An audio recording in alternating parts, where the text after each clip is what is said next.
Bonjour à tous, je m'appelle Raphaël. L'histoire que je m'apprête à raconter est très intense et j'espère du fond du cœur que vous ne me détestez pas. Les choix que j'ai faits dans la vie étaient motivés par l'amour, un amour profond et désespéré qui m'a amené à prendre des décisions inimaginables. Enfant, je vivais dans l'ombre de la pauvreté. J'ai grandi dans la petite ville de Vaux-à-l'Ancienne, où chaque jour était une bataille pour la survie. Mes parents pouvaient à peine mettre à manger sur la table, et nos repas étaient toujours maigres et répétitifs. En grandissant, j'ai vu mes rêves glisser entre mes doigts, comme du sable fin. Malgré cela, je n'ai pas perdu espoir, et je me suis consacré à étudier pour trouver un but dans la vie.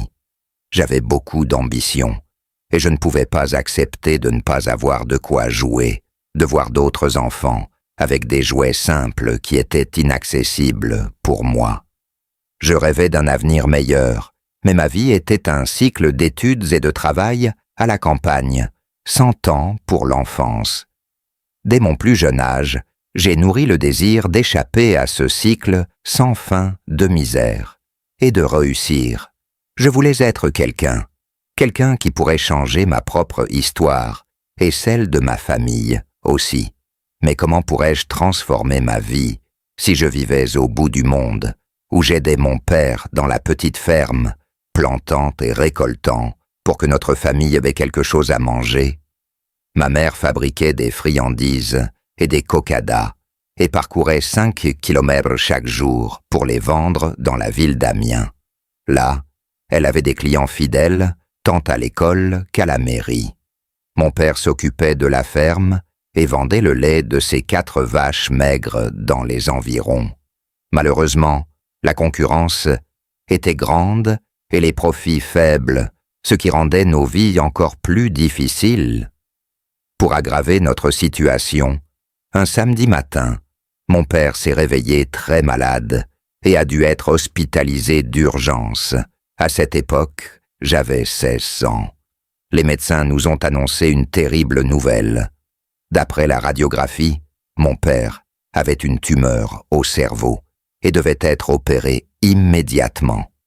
Cependant, les conditions dans cet hôpital étaient très précaires et il ne serait pas possible d'y opérer. Et pour aggraver les choses, nous avons dû attendre qu'une place se libère à l'hôpital général, situé à environ 320 kilomètres de notre ville. L'attente était angoissante et l'incertitude nous consumait. J'étais dévasté. Mon père m'a appelé dans la chambre et a demandé au médecin de nous laisser tranquilles quelques minutes. En pleurant, il m'a dit qu'il ne lui restait plus longtemps à vivre et m'a supplié de prendre soin de ma famille. Il a dit que je devais être fort parce que son heure était venue. Il a dit qu'il était sûr qu'il ne survivrait pas à cause de certaines erreurs passées. Je lui ai dit que ce n'était pas sa faute s'il était malade, et je lui ai demandé d'avoir de la force, car il s'en sortirait bientôt, mais il était inconsolable et a répété que c'était sa fin. Les médecins ont interrompu notre conversation, affirmant qu'ils devaient prendre des médicaments et m'ont demandé de partir. J'étais son fils aîné. Et nous étions tous les deux très proches, et l'idée de perdre mon père était insupportable. Même si je rêvais de partir étudier et de devenir quelqu'un, je rêvais d'être médecin. Après que mon père soit tombé malade, je me suis convaincu que je voulais étudier pour sauver des vies. J'avais besoin de trouver la force de pouvoir m'occuper de Felipe et José, mes 2 frères, âgés de 9 et 11 ans. Ce qui rendait la situation encore pire, c'était que nous n'avions presque plus rien à manger à la maison, car la récolte et la vente des marchandises étaient faites par mon père. Ma mère vendait du lait de coco et du dulce de lèche, mais sans le matériel nécessaire, elle ne pouvait rien préparer. Le désespoir et la peur m'envahissaient chaque jour. Alors, le lendemain matin, j'ai quitté la maison très tôt, et je me suis rendu dans notre petite ferme, un peu à l'écart du village, pour chercher des œufs, du lait et quelques fruits. En marchant le long du chemin de terre, j'avais l'impression d'être observé. J'ai regardé en arrière et je n'ai vu que de l'herbe, mais la sensation était troublante. Même s'il était très courageux à l'époque et n'avait pas peur des fantômes, le sentiment d'être suivi était très fort. À un moment donné, j'ai eu la légère impression d'entendre quelqu'un m'appeler, mais j'ai continué à regarder en arrière et je n'ai rien vu. Craignant, j'ai accéléré le pas. Quand j'ai vu le portail de notre terrain, je me suis senti plus soulagé, mais toujours méfiant. J'ai couru, j'ai récupéré des œufs, puis je me suis dirigé vers la vieille grange pour chercher du lait.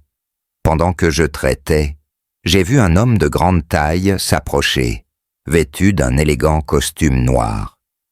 Il s'est présenté comme étant Monsieur Crowley.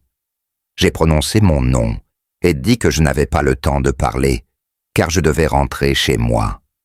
Il m'a regardé travailler, et, au moment où je quittais la grange, il m'a dit qu'il avait quelque chose de très sérieux à me parler, et que nos vies en dépendaient. Sur ce, il a attiré mon attention.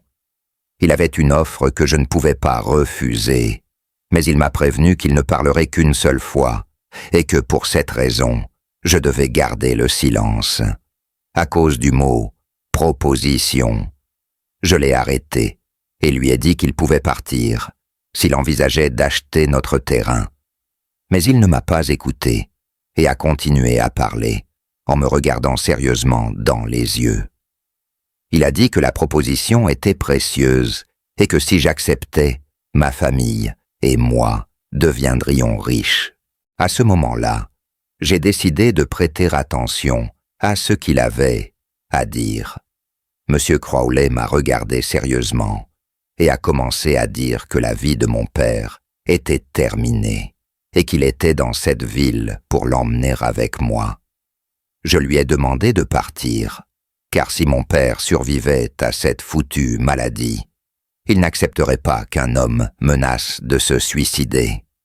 Cependant, il n'est pas resté silencieux et a continué à parler.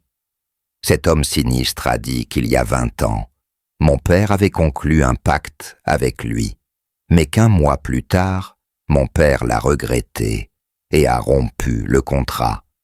Pendant que M. Crowley racontait les détails de la vie de mon père, je me suis souvenu que j'avais entendu dire que mon père avait gagné à la loterie avant ma naissance et que l'argent avait mystérieusement disparu de la banque. Je lui ai encore dit de partir parce que je n'avais pas le temps d'écouter de fausses histoires sur le passé de mon père et que je devais rentrer chez moi pour apporter de la nourriture à ma famille. Dès que j'ai fini mon travail, je lui ai tourné le dos. Avant que je puisse quitter la grange, il a dit d'une voix forte que si je voulais que mon père soit vivant, je devrais accepter sa proposition. Monsieur Crowley a dit que mon père n'avait que 24 heures pour que je change d'avis et accepte son accord, car c'était la seule chance de survie de mon père. Curieux, j'ai demandé quelle serait la proposition. À ce moment-là, M. Crowley répéta encore une fois qu'il sauverait la vie de mon père et qu'en plus, il nous rendrait riches. Alors, à ce moment-là, il a dit que ce ne serait pas si difficile et que je devrais lui donner des âmes innocentes en échange. À ce moment-là, j'ai décidé de prêter attention à ce qu'il avait à dire. M. Crowley m'a regardé sérieusement et a commencé à dire que la vie de mon père était terminée et qu'il était dans cette ville pour l'emmener avec moi. Je lui ai demandé de partir, car si mon père survivait à cette foutue maladie, il n'accepterait pas qu'un homme menace de se suicider. Cependant, il n'est pas resté silencieux et a continué à parler. Cet homme sinistre a dit qu'il y a 20 ans, mon père avait conclu un pacte avec lui, mais qu'1 mois plus tard, mon père l'a regretté et a rompu le contrat. Pendant que M. Crowley racontait les détails de la vie de mon père, je me suis souvenu que j'avais entendu dire que mon père avait gagné à la loterie avant ma naissance et que l'argent avait mystérieusement disparu de la banque. Je lui ai encore dit de partir, parce que je n'avais pas le temps d'écouter de fausses histoires sur le passé de mon père et que je devais rentrer chez moi pour apporter de la nourriture à ma famille. Dès que j'ai fini mon travail, je lui ai tourné le dos. Avant que je puisse quitter la grange, il a dit d'une voix forte que si je voulais que mon père soit vivant, je devrais accepter sa proposition. Monsieur Crowley a dit que mon père n'avait que 24 heures pour que je change d'avis et accepte son accord, car c'était la seule chance de survie de mon père. Curieux, j'ai demandé quelle serait la proposition. À ce moment-là, Monsieur Crowley répéta encore une fois qu'il sauverait la vie de mon père et qu'en plus, il nous rendrait riches. Alors, à ce moment-là, il a dit que ce ne serait pas si difficile et que je devrais lui donner des âmes innocentes en échange. J'ai souri et lui ai demandé s'il devenait fou, car il ne tuerait jamais quelqu'un. Mais il a ajouté, en me demandant si la vie de mon père n'était pas plus importante. « Pourquoi diable me demandes-tu ça? Bien sûr, la vie de ma famille est plus importante que toute autre chose, répondis-je. Après cela, il m'a dit que je devais le remercier, car, en plus de sauver mon père, je deviendrais un médecin à succès si j'acceptais. Sinon, je vivrais dans ce petit monde, vendant du lait pour subvenir à nos besoins. À ce moment-là, j'ai même été surpris, car je n'avais jamais parlé à personne de mon rêve de devenir médecin. Certain que M. Crowley était un vieux gaga, j'ai quitté la grange et je suis rentré chez moi sans même me retourner. Comme nous étions pauvres, il n'y avait pas de téléphone chez nous. Notre seul moyen de contact avec le monde extérieur était le téléphone de notre voisine, Donna Maria. Elle possédait le seul marché du village. Vers 23 heures, nous avons reçu un appel de l'hôpital nous informant de l'aggravation de l'état de mon père. Sensibilisés, Donna Maria nous a emmenés à l'hôpital. Quand nous sommes arrivés, les médecins nous ont dit que mon père était dans le coma. C'est dans ce moment de désespoir et de vulnérabilité que j'étais sûr de devoir accepter la proposition de ce vieux monsieur Crowley qui changerait ma vie pour toujours. Il m'a promis richesse, pouvoir et succès. Mais le plus important était de sauver la vie de mon père bien-aimé. J'ai hésité au début, certes, mais la perspective de changer mon destin et celui de ma famille était irrésistible. Je ne croyais pas à ce genre de choses, mais ça ne ferait pas de mal de tenter sa chance, n'est-ce pas? Alors, le lendemain matin, j'ai couru jusqu'à la ferme, et sans même y réfléchir à 2 fois, j'ai signé le pacte, scellant mon sort avec de l'encre rouge et du sang. Monsieur Crowley m'a fait promettre de ne jamais parler à personne de notre rencontre. J'ai été d'accord. Il a dit qu'il n'était pas pressé. Je n'ai pas pris ses promesses au sérieux. J'ai été d'accord. Il a dit qu'il n'était pas pressé. Je n'ai pas pris ses promesses au sérieux. Mais à ce moment-là, ce que je voulais, c'était que mon père survive, et je ferais n'importe quoi pour y parvenir. J'ai dit très clairement que si mon père ne s'améliorait pas dans les 48 heures, le pacte était annulé. Il m'a regardé sérieusement et m'a fait un léger sourire sinistre, comme s'il savait quelque chose que j'ignorais. Nous avons convenu de nous rencontrer tous les 3 ans à la grange, une clause étrange qui m'a intrigué. Le lendemain du jour où j'ai rempli ma part du pacte, je lui ai demandé comment je pouvais le contacter en cas de problème. Monsieur Crowley m'a dit que, si cela se produisait, je devrais préparer un petit hôtel dans ma chambre ou dans le champ, à côté du manguier, et laisser 2 verres, de jus de cuisson et une tranche de galette de maïs. Après cela, je devais répéter son nom 3 fois. Selon lui, ce faisant, il apparaîtrait instantanément. Je lui ai dit que c'était convenu, mais l'idée de le convoquer m'a donné la chair de poule. À partir de ce moment, je suis rentré chez moi, et en quelques heures, j'ai été informé que mon père était sorti de son coma et qu'il était hors de danger. Un soulagement mêlé au sentiment que quelque chose de sombre allait arriver. J'étais euphorique et à ce moment-là, je savais que j'étais irrévocablement engagé dans ce pacte, sans même savoir dans quoi je m'embarquais. J'ai donc décidé de mentir à ma famille au sujet du pacte, en prétendant qu'un médecin spécialiste avait pris en charge le cas de mon père. En effet, au bout de quelques semaines, il allait beaucoup mieux et sans aucune séquelle, à notre grande joie. Mais je savais que le prix que j'aurais à payer n'était que reporté et non évité. Au fil des années, ma vie a radicalement changé.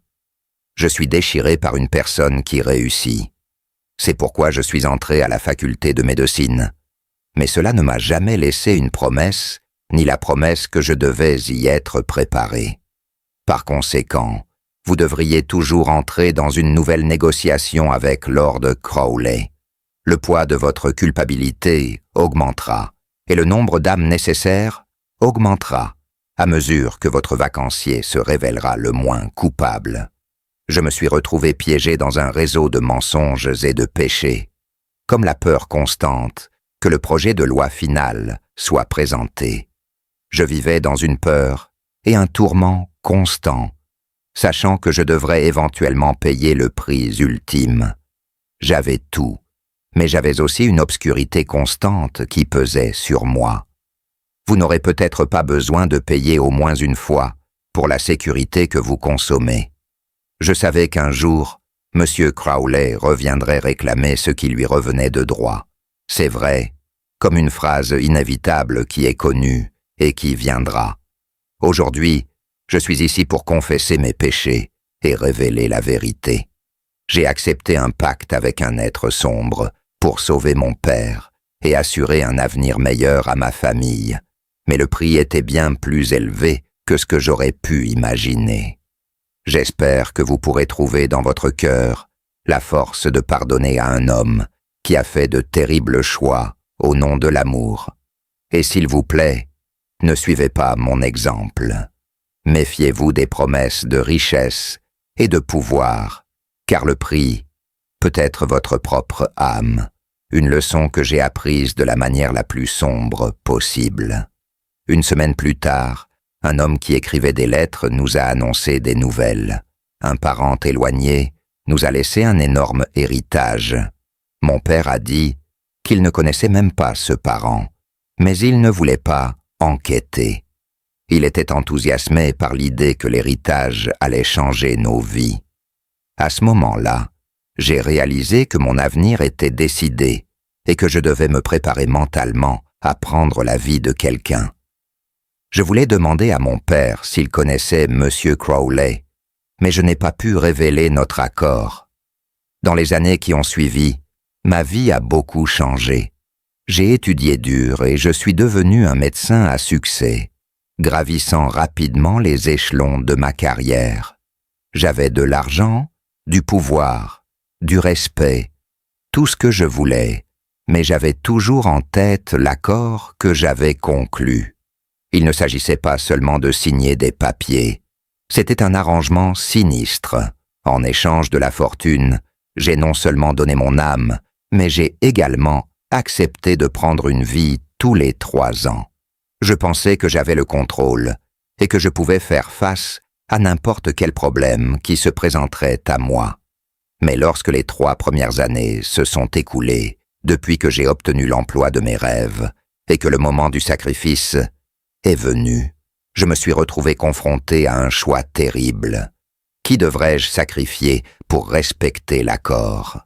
Après avoir finalement trouvé le courage de faire quelque chose de très cruel, la peur de perdre les gens que j'aimais était plus forte.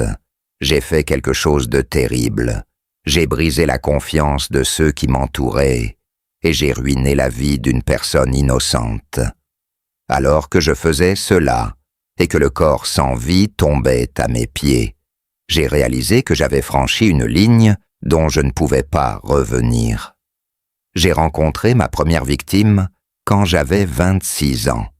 À partir de ce moment, Les cris de douleur de la victime m'ont tourmenté comme une malédiction, hantant mes rêves et endommageant ma santé mentale chaque année. Je me sentais obligé de répéter le sombre rituel, de sacrifier une autre personne, innocente, pour protéger ma propre vie. Mais tout a changé lorsque j'ai rencontré Gabriella à l'hôpital.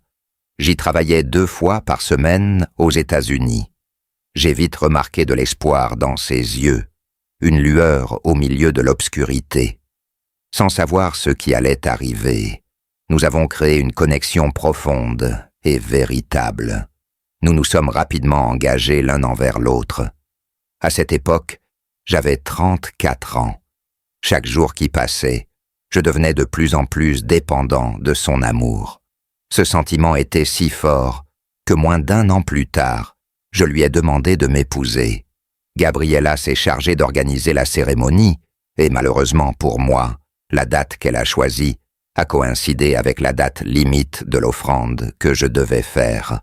À 15 jours du mariage, j'ai décidé de rompre le pacte que j'avais conclu avec M. Crowley.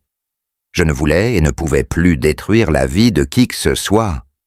Je voulais devenir un père de famille honorable.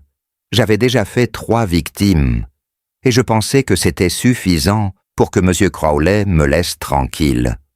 Cette nuit-là, j'ai préparé l'autel, comme convenu il y a quelques années, et j'ai appelé son nom 3 fois, mais il ne s'est pas présenté. M. Crowley savait déjà que j'attendais, qu'il annule le pacte. Les jours passèrent, et rien de sa part. La cérémonie de mariage s'est déroulée comme prévu, et, bientôt, Gabriella est venue vivre avec moi. Dans les premières années, notre vie était parfaite, mais le jour où nous avons célébré 3 ans de mariage, ma femme est tombée malade et a dû être hospitalisée. Sa maladie n'avait aucune explication et aucun médecin n'était en mesure de lui trouver un diagnostic. Pendant ce temps, j'ai commencé à faire des cauchemars à propos de M. Crowley, qui souriait sinistrement et me disait que ma femme n'irait que mieux si je respectais l'accord. La même semaine, j'ai décidé que je devais la sauver et je suis parti à la recherche de ma prochaine victime. J'ai organisé un rendez-vous avec une prostituée et c'est ainsi que j'ai trouvé mes victimes. Le regard innocent de cette jeune fille m'a brisé le cœur, mais je ne pouvais pas perdre la femme que j'aimais tant. Après avoir fini, j'ai ouvert son sac, car j'avais l'habitude de prier pour les âmes de ces innocents. C'est alors que j'ai vu une photo d'elle serrant 2 enfants dans ses bras, ce qui m'a dévasté. Je suis parti de là et je suis retourné à l'hôpital, restant aux côtés de Gabriella jusqu'à l'aube. Et comme prévu, son amélioration s'est produite soudainement, comme un miracle. J'ai donc pris une décision radicale. Je me suis rendu au commissariat, et je me suis rendu. Mon succès ne pouvait pas coûter la vie à autant de personnes. Aujourd'hui, je suis en prison, attendant que M. Crowley vienne prendre mon âme, comme cela a toujours été le cas. Tout ce que j'ai accompli dans la vie, je l'ai laissé derrière moi. J'ai tout vendu et j'ai donné tout mon argent à des œuvres caritatives jusqu'au dernier centime. Je comprends que cela n'annulera pas ce que j'ai fait, mais au moins je reconnais que l'argent que j'ai gagné a contribué à sauver des vies. Beaucoup de gens pensent que je suis fou et je sais que tout le monde me déteste, mais je suis désolé. Tout ce que j'ai fait n'était pas ma décision. C'est la vie qui a décidé pour moi. En raison de ma dépression, je reçois régulièrement des visites de missionnaires et de psychologues. C'est à cause de ces personnes que j'ai envoyé une lettre pour raconter mon histoire, afin que tout le monde sache à quel point il est dangereux de conclure des accords avec des forces surnaturelles. Chaque jour, je regrette ce que j'ai fait.